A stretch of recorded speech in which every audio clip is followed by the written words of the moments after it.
نحمده ونصلي ونسلم على رسوله الكريم. أعوذ بالله من الشيطان الرجيم. بسم الله الرحمن الرحيم. لقد كان في يوسف وإخوته آيات للسائلين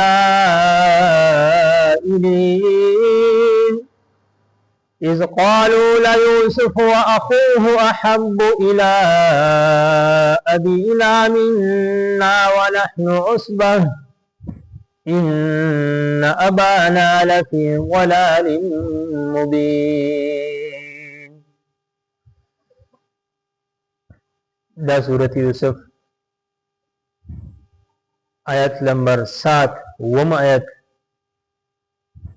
د سورة یوسف دویم رکو او د دویم پا د دولسم پاره دولسم رکو د سرنا شروع کیږي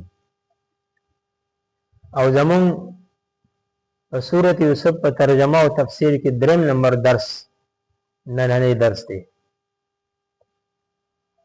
د آیاتونو مبارکه د دې اول لفظي ترجمه لقد كان في يوسف، لقد كان يقينا وفي يوسف د یوسف علیه السلام په واقعه کې و اخوته او دا غادرو په واقعه کې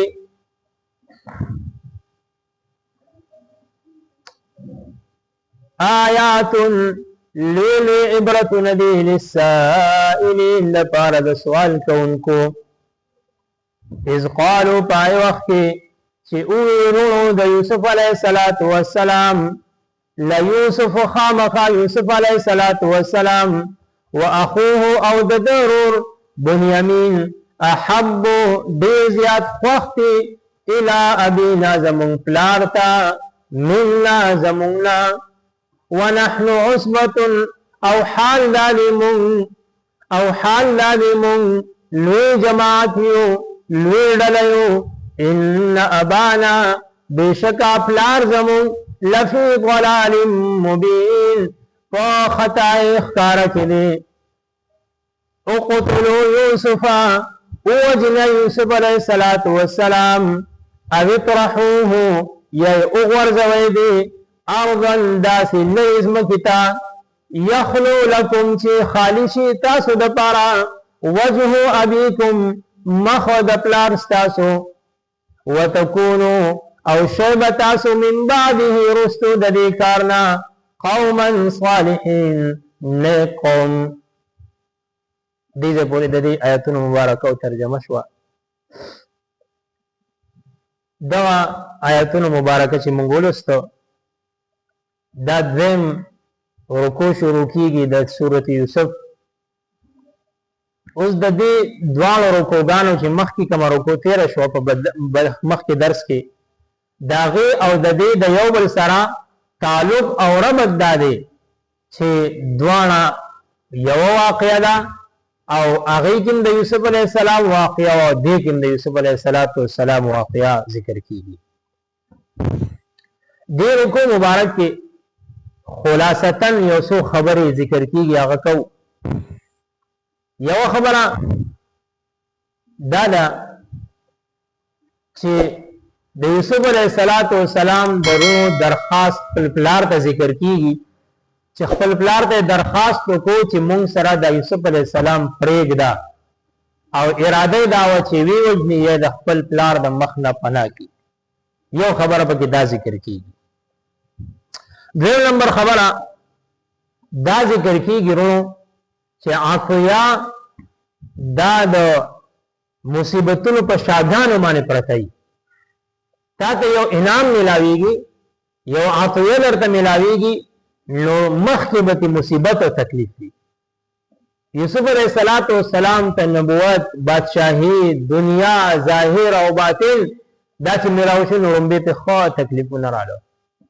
لیکن کوئی مسلمان مانی دنیا کی تکلیف راشی د مال په لحاظ سره د بچو دارنګ د بیماری د بدن نور داسې تکلیفات راشي نو پاغي کې لوی عطوی الله تبارک وتعالى ورکړي او چې کله به د مسلمان صبر وکړي مسلمان په صبر وکړي نو بیا الله تبارک وتعالى دا ورکړي نو په دې رکوع مبارک کې دغه خبرم ذکر کیږي حدیث کې مخکې را ذکر شوی چې یعقوب علیه السلام یوسف علیه السلام ته او فرمایل چې دا خوب چاته بیانوم روح ته مو بیانوا مکر او چل بجو کی ځکه شیطان ترمنځ دی هم اب کوشوا یوسف علیه السلام کمره کې خپل پلار ته خوب بیانای او دا خوب د جمعې مبارک شپې باندې لیدلې دی خپل پلار ته دا بیان کوي میرانه مور وا چې دا غینو ملیا دا د خپل ترور وا او دارنګ میرانه مور وا هغه شریعت کې دوه خويندې سکا په یو نکاح کې راوستل جایز وو نو یوسف علیه السلام خپل مور نوا او دا لیا بیبي چې دا د یعقوب علیه السلام بیبي وا او د یوسف علیه السلام میرانه مور وا هغه صحیح اعتبار موجود ده یوسف علیه السلام دا خبره ترې د خپل پلار بابا جان سره کوي او لئی بیبي دا ټول ارسوریدل ناغي خپل زامنو ته وې او دا خبره به برداشت نشوا ولې دا خوب ډېر قیمتي وو پلار سره خبرې وکړي چې دا خوب بیانوم ته الله تبارک وتعالى یو درجه درکړي هغه پیغمبرو نو دغه درجه چې دته ملاويږي نو د میرانه مور په دمانه سود نشوا برداشت اونکو او خپل بچو ته وی کوله خبره داسې ده نو غیراله دې ځای کې اوس او واقع ذکر کیږي د خوب نه بعد چاغي بیا سوکړو داغه ترجمه کې موږ ذکر وکړو چې الله تبارک وتعالى فرمایي چې د یوسف علیه السلام او د هغه درو په واقعیا کې لوی عبرت د پاره د سوال کوونکو سوال کړي چې یعقوب علیه السلام د حال مونږ ته بیان کا یوسف علیه السلام حال مونږ ته بیان کا چې آیا د مصر ته څنګه راغی نو هغه سوال کوونکی هغه د پر لوی عبرت ته چې په دې طریقه باندې راغلي کافرانو مشرکانو د مکه تاسو په دنیا په دغه شیزونو باندې نعمتونو باندې په حسن او جمال باندې په نسب باندې په مال باندې مدو کېږي دغه شیزونه زایل کیږي دا عارضی شیزونه دي د دې جنا دغه سوال هغه کو چې یوسف علیه السلام سره دا شی او یعقوب علیه السلام سره دا شی لوی عبرت دی وکي دارنګه د الله په قدرت باندې لوی عبرت دی او د نبی علیہ الصلوۃ والسلام چې زمون نبی دی امام الانبیاء دی داغه په نبوت باندې لوی دلیل دی چې دغه واقعي بیان کا الله تبارک وتعالى نبی علیہ السلام نبوت چې کوم نه ښکارم شو ثابتم شو مضبوطم شو او زاد المسیر تفسیر دا لیکلی دی چې عبرت د نبی علیہ الصلوۃ والسلام په نبوت باندې دریم نمبر په یوسف علیہ السلام ظلم شو کوی ته ورزیدو د پلار نه جدا شو ماشومتوب کې جدا شو نه دا هغه ظلم انجام بیا سو دا غي سره سو شو د یوسف علی السلام سره سو شو نو معنا دا چې یو سړی دی په دې باندې نو خوشاليږي چې ما ظلم په بل سړی باندې وکړو ما داغه په سټ باندې خپل خودا نو دغه ظلم بزما په خور راشي نه نه نه دا خبره د خپل ذهن نو باسل پکار دی چې چا د پاره وم کند نه لټه چا د پاره وم کند نه لټه او کدا رحمان بابا سے فرمایي کوئی مکنا د بل سړی په لار کې چرستا به د کوئی په غاړه لار شي نو معنا هغه کوئی ته کاندې ته ته ورځيږي چا سره به دا زیاتې نه کوي یوسف علیه السلام سره خپل روح ظاهرا زیاتې وکړو یوسف علیه السلام ته الله مقام ورکو نه دا پکې لوی عبرت دی بل په دا چې یوسف علیه السلام خوب رښتینیو صادقه خوبو رؤیا صالحه کې راځي په دې صورت کې داغه ذکر کیږي او داغه تعبیر الله تبارک وتعالى ولا بیا خی او داغه نه علاوه یوسف علیہ السلام په خپل شهوت باندې کنټرول راوستو. زمون شهوتونه اکثر زمون نه به کنټرولای. یوسف علیہ السلام ته مکمل اوسوا، ولیکن هغه شهوت چې کومن پرستی ونکړه د الله قدرت چې پیغمبرو الله تبارک وتعالى د عظیم ګنا نه ساتو او ساتي پیغمبران الله. بل خبر داله چې نه امیده حالت تر رسیدلو، داغینه بعد الله تبارک وتعالى او ته خوشحالي ورکړه. ولې روح کوي ته ورځاو نو چې کوي ته لاو هغه حسین کې داو چې بزلالم مرسوم زه د دنیا نه پناه شم، ولیکن الله نه فنا کو.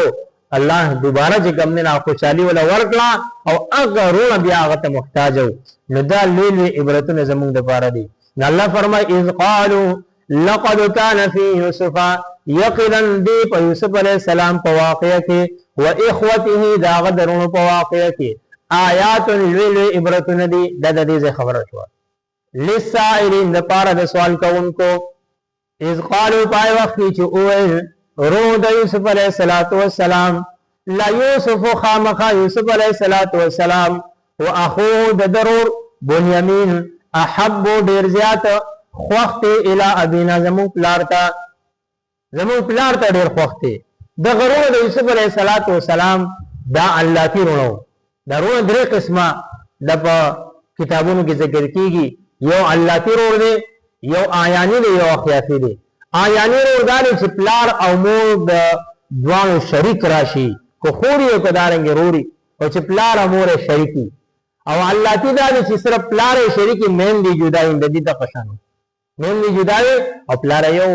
او اخیافی دا چې مین دی چې کوم نه یو هو پلارانه جدای.